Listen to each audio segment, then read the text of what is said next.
Welcome back. We continue our conversation now with Republican Ron DeSantis and are joined by his running mate, Miami State Representative Jeanette Nunez. Now, under Rick Scott, the role of the lieutenant governor was to be neither seen nor heard. So I started by asking Nunez why she wanted to be lieutenant governor. Well, certainly when Ron asked me to serve as his lieutenant governor, the prospect of what I could do for the state, given my background, given my record, I thought it would be a really unique opportunity to bring my skill sets to the team. And I was honored that he would think of me in that light, and certainly I'm excited about the prospect of moving forward in this election. Why'd you select her? Well, I think, is just a phenomenal candidate. I mean, you know, she's a mother of three. She's highly educated, highly successful in her non-political life. And then she's been a very, very effective legislator in Tallahassee. And so she really knows how to get things done. And so I want a lieutenant governor, obviously, who could be governor, but it's going to help us get things done as in an administration. And I think she's somebody, she'll be the highest ranking female Hispanic in Florida history, which I think is great.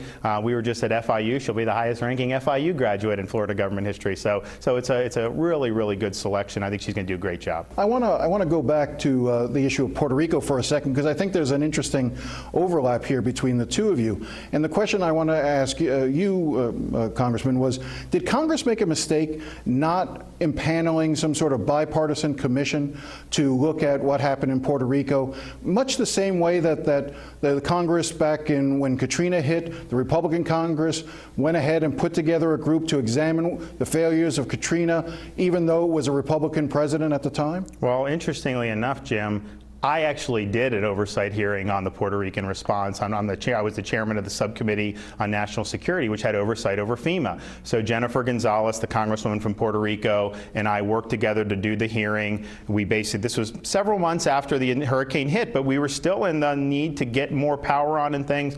And so we went through that, and we did hold their feet to the fire. So I was willing to do that, and that's with the president of my own party, and I was happy to do that. But let's be realistic. A subcommittee hearing on the issue of FEMA does not have the same weight that, something that would have been appointed by the Speaker of the House. I mean, again, the reason why I waited to bring this up until Representative Nunez was here, in response to Hurricane Irma, House Speaker Richard Corcoran created a bipartisan commission, appointed Jeanette Nunez to be the chair of that. I think you had 20 hours of hearings over 3 months. I think you produced a 118-page report with 78 very specific recommendations for the legislature to act on. That seemed like a serious effort to try to address a crisis, not a subcommittee hearing in Congress. So I'm going to ask you again, should Congress have done more? Well, I did all I could do. I mean, I think that's, so I obviously thought Congress should do more, because I was working hand in hand with Jennifer Gonzalez. We were doing the hearing. We were all over the agencies. And look, at the end of the day, I mean, you had a very serious storm hitting a very vulnerable island. The response was more difficult because it's an island commonwealth. It's not like you're bringing in power trucks from Alabama to Florida. So there were some serious logistical challenges. And then there were obviously a lot of problems with how the locals were internalizing that assistance and getting that out to the folks. But I've been very forward-looking on it. I would be happy to do more. If Congress wants to do more, I think that would be a good thing. I want to ask you both the same question, but I want to start with you, Representative Nunez. Do you believe Andrew Gillum is a socialist? Yes, I do. If you look at his policy, you look at his platform, you look at who he aligns himself with, absolutely. And as a daughter of immigrants and somebody that has seen firsthand the evils of socialism, it's offensive.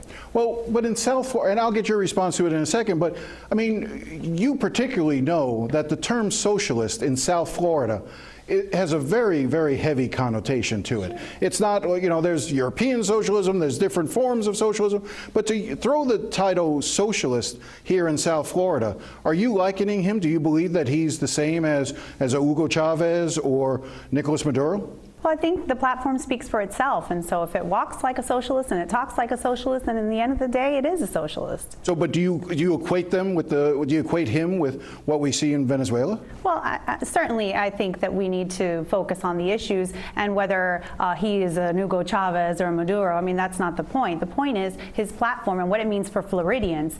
We've stood strongly with the people of Venezuela. We've stood strongly with the people of Nicaragua, and we want to make sure that that doesn't come close to being here in Florida. Do you believe he's a socialist? He's aligned himself. I mean, who was the biggest supporter he had in the primary? Bernie Sanders. Bernie's not a Democrat. Bernie says he's a socialist.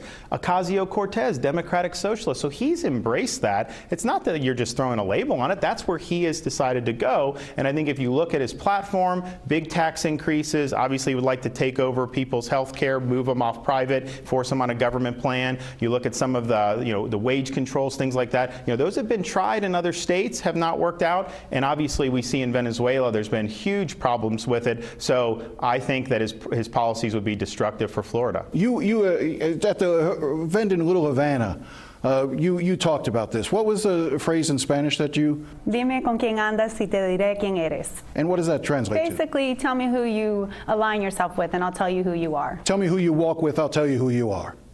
That's a dangerous standard to use, especially given some of the issues that your campaign has had, isn't it? Yeah, but it's so much different to be getting a major endorsement and saying that that's who you're aligning yourself with. What they're trying to do to me is saying, oh, well, this guy once knew Ron DeSantis, and then 2 years later he tweets something offensive on Twitter. That's just warmed over McCarthyism. Anyone that endorsed me or whose endorsement I sought, I think that's absolutely fair game, and I can argue from either side, but I mean, there's just apples and oranges here. Well, I mean, you're having a fundraiser today with Jeb Bush as hosting it. One of the co-hosts was Ralph Arza. He was never a co-host. See, this is why we get so much. It was wasn't it on the flyer? It was not. So there was not the invitation had not been approved by my campaign. People were submitting names from around South Florida about who could potentially do it. They were in the process of circulating it. I don't even know who Ralph Arza is. It didn't pass vetting, but someone in the press got ahead of it and said this was the invitation. It wasn't. It had not been approved yet.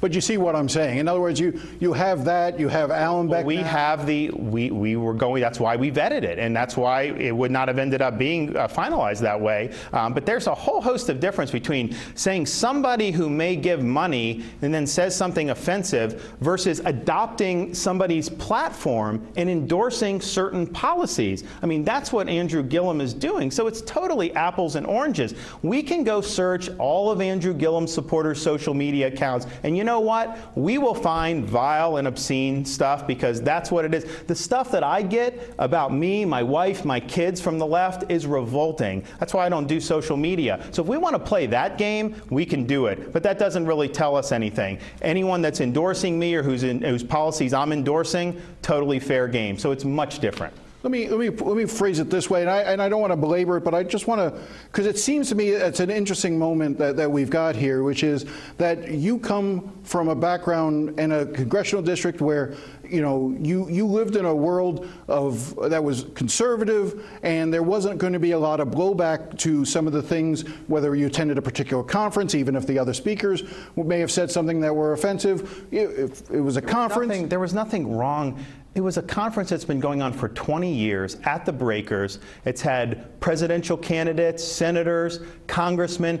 The conference that they were trying to say, it was not racial at all. But the conference they tried to say that was keynoted by a Medal of Honor recipient, Clint Romeshay. So it's a false characterization, and it's not true. Here's what the point I was trying to make is that when those things occurred, there was no blowback to you at the time. Nobody raised it. It's only now. So it's a matter of going from the confines. Well, the confines. I had been running for the Senate at the time in one of the 2016. I had gotten into the governor's race in beginning of 2018. My speech at the thing is on the dang internet. People can watch it. There's no one has been able to identify anything I actually did. It's like, oh, 6 degrees of Kevin Bacon. Let's try to find somebody who may have attended this. And the thing is, too, is the reason why a guy like me goes and speaks at these political conferences, and I've done almost every one in the conservative sphere, is because you go, you speak, you meet with donors, and you build political support. And the folks who were there in the crowd,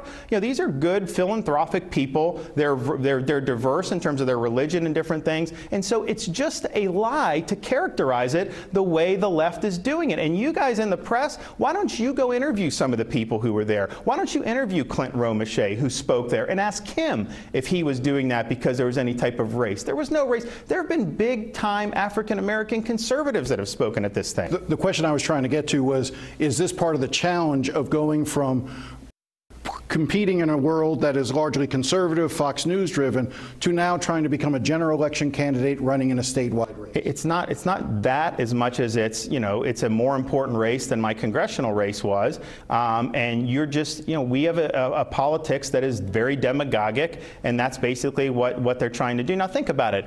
Like, I don't have to. I mean, Gillum, I can go through his associations. I don't have to do that because I can identify the problems with his record, his vision, and his lack of leadership. For me, all they're trying to do is slime me with what other people do. Why don't you focus on my policies? Why don't you focus on my leadership? Why don't you focus on the fact that when Andrew Gillum was on the Tallahassee Commission voting himself additional benefits, I raised my hand to go serve this country in Iraq? Why don't we have that debate rather than try to play this 6 degrees from Kevin Bacon? I see this guy said something on Twitter one time. I don't care about any of that. I want to focus on Florida, and I want to focus on who's the best leader. We are hoping to have Andrew Gillum here, possibly as early as next week, to hear his thoughts on the race and his plans for the state. And as you heard at the top of the show, I have proposed a debate between DeSantis and Gillum right here in our studio that would be broadcast across the state, and we would focus on issues affecting Florida. Ron DeSantis has accepted. Andrew Gillum is still considering it. We'll be right back.